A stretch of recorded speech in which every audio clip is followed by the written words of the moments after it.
A history of slavery and different forms of servitude in the Western world context.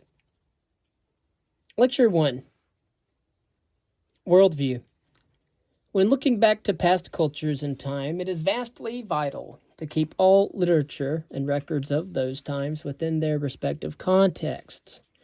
It is difficult and sometimes counterintuitive to separate oneself from their own history, personal and collective, in order to understand cultures of the past. For example, one's national history affects one's worldview in the present modern time. As humans, our natural inclination is to work backward through our own lenses and own biases and own context. As historians, we need to reverse this, looking forward as if we were in the past culture, in past time. This is extremely hard to do. In fact, it is impossible to do all the time completely and correctly. And thus it makes making an effort to situate ourselves in a world of the past and look for the lens of the past to get into the thought world of the past and the people before us. So we do not go to the past to prove anything or to explain things away, but go there to learn about how things, places, and people developed in their respective stages, and we do that through their writings. The important question to ask is, how do we situate ourselves into a specific historical context? First, we must agree on these fundamental principles. Number 1, the universe has an established order, and truth can be discovered within it. 2, we are products of our society and time and space. 3, we are equipped with the faculties to rationally understand through interpretation and hermeneutics, but can be faulty in our interpretations of truth. And 4th, we must yearn for the truth and not be overtly zealous for ideologies.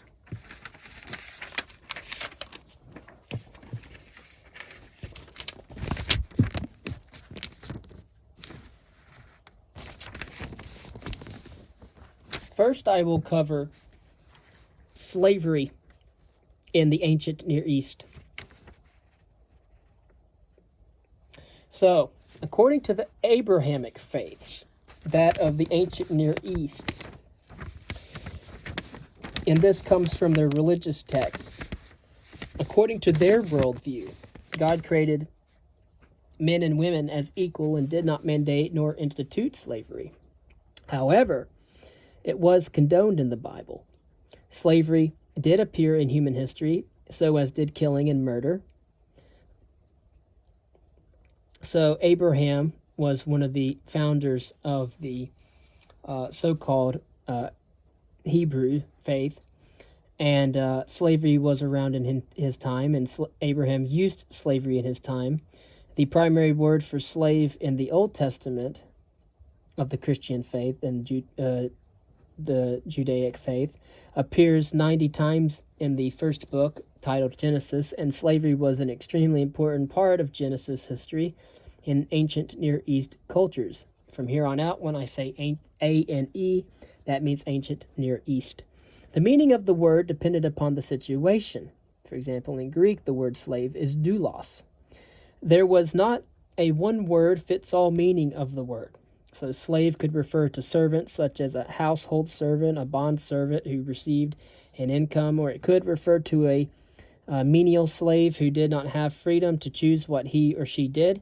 So there is not a place within the Old Testament advocating or mandating the use of slaves or the making of slaves, but it is condoned and it is allowed. So slavery in the ancient Near East, and ANE, seems to be rooted in economic issues, and because of that, the same things accrued then as they sometimes similarly do now, such as the selling of oneself into slavery in order to survive, or prisoners of war, or the selling of one's children. That happened a lot in the ancient world. Therefore, there is an economic constancy to slavery, which means that slavery arose from adversity and desperation in the ANE. The reason slavery in Israel, for example, was different. Israel was a very small country and only had 100 miles north to south. And so a small population, they had poor soil due to inconsistent rainfall, and thus the word famine is commonly used in the Hebrew Bible. Thus, when God in the Hebrew Bible gave the land through Joshua, one of the other characters in the Bible, to the Israelites, the land was not equally fertile, and as a result, particular parts of the land were more difficult to survive and thrive than in others. Geography, then, and the natural phenomenon also plays an important factor in the phenomena of slavery, including locusts and crop disease, which also brought about economic hardships. Add to this the phenomena of centralization, that is, power and wealth in cultures. And as wealth and power centralizes in civilizations, centuries become very brief. And over the course of centuries, the wealthy class inflicts naturally and enslaves the ordinary population. Of course, in the beginning, this was not so, for apparently God had given every Israelite apparently his own piece of ground, his own fig tree, if you will, his own land. And so the regulations of slavery are manifest. For example, Moses, who apparently wrote the first 5 books of the Bible, called the Hebrew Bible, called the Pentateuch. And Moses gave many laws about slaves, for example. This does not mean that God had improved the institution of slavery, but nevertheless did not do anything to stop it. So what it does mean, however, is that they thought God was regulating slavery. And, of course, this was their worldview. For example, in the 3rd book of the Bible, called Leviticus, or the Law, God forbade the Israelites, or the Hebrews, to own other Israelites. Israelites were those who worshipped Yahweh, as it was called, as the single God, not idols, as they said. And so they were not polytheistic, they were monotheistic, and they were, according to their worldview, a chosen race, or one people, regardless of ethnicity, and a people indeed for God's own possession. And you can find a lot of these slave references in Exodus, for example, Exodus 19, Deuteronomy 7, and Leviticus 25. For example, God forbade the Israelites to sell themselves to one another in order that society would be established on an equal footing, apparently. And so the God who delivered you out of the house of slavery, that is in Exodus. The God who has delivered them from the bondage of slavery. And accordingly, in the Hebrew Bible, God had told the Israelites to use his example as their experience in how they should treat others. And, of course, we see in the Exodus account, we see a comparison between the loving compassion of God as they are trying to demonstrate, and then compared to the harm beatings of Pharaoh's taskmasters. And the key message is that God loved his people, and that was their worldview, at least for the Hebrews in the ancient Near East.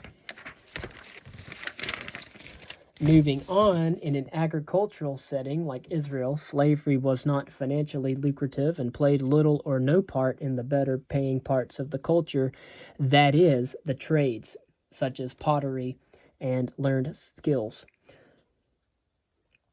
And lucrative just means producing a great deal of profit. And so slaves in Israel were tied directly to just menial, which also means not requiring much skill, agricultural work, because it was too expensive to trade them. And this is why slavery was not popular in Israel, as much of it was for their many neighboring cultures and civilizations.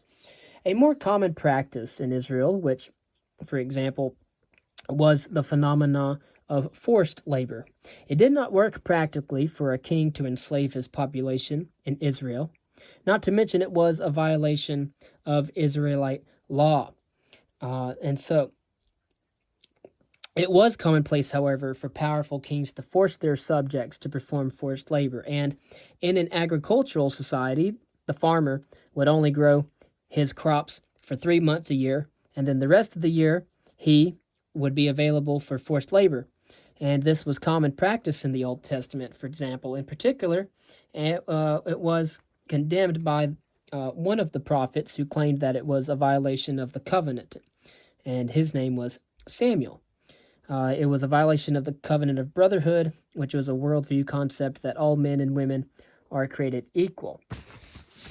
And then we will see that arise later on in the 18th century Enlightenment. And then we will see Europe's greatest struggle. Next, we will discuss the differences between the Judeo world of the Judeo world and that of the Roman world. And so you have two different types of laws. You have laws in the Leviticus, which means the law. And so we have in there there's certain laws, and then also in the Roman law, where the Romans were known, which we're going to get into in the next lecture. But the Romans were extremely busy with law. As a matter of fact, they had so many laws and such a big law code, and that led to the success of not only the Republic, eventually throughout the entire empire, and then as America or the United States formed later on in the late 18th century,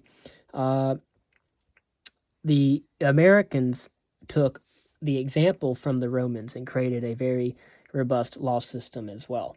So next we're going to compare slavery in the Roman law